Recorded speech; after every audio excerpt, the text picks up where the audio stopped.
पराभव होऊन 5 महिने लोटले तरी सुद्धा जिल्हा नियोजन मधनं दिलेली कामं आज त्या कामांचा शुभारंभ आणि लोकार्पण मला 15 जून पर्यंत म्हणजे पावसाळा सुरू झाला तरी ते आटोक्यात येणार नाही आहे एवढी कामं आदरणीय नामदार हसन मुश्रीफ साहेबांच्या वतीने आपल्याला प्राप्त झालेली आहेत। त्यामुळं माझं आपल्याला या निमित्तानं एवढीच एक अपेक्षा आहे की दादा तुम्ही जरूर माझ्या कार्यकर्त्यांच्यावरती नाराज झालेला आहात, तुम्ही हा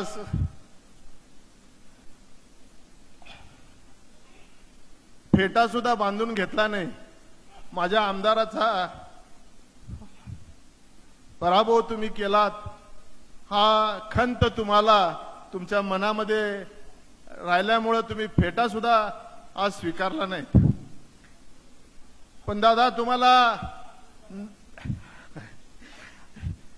तुम्हाला या राष्ट्रवादी काँग्रेस पक्षाच्या सर्व कार्यकर्त्यांच्या वतीनं मला वाटतंय आम्ही तुम्हाला शब्द देतो 2029 ला एक राजेश पाटलाचा जरी पराभव झाला असेल, मतदारसंघाची पुनर्रचना जर झाली तर तुम्हाला 2 आमदार या मतदारसंघातून निवडून दिल्याशिवाय आम्ही हे राष्ट्रवादी काँग्रेस पक्षाचे कार्यकर्ते गप बसणार नाही। द्याचा काय शब्द साहेबांना, हात वर उचलून सगळ्यांनी होकार द्या, टाळ्याच्या गजरात तो संमत करा आणि त्या तऱ्हेनं कामाला लागा।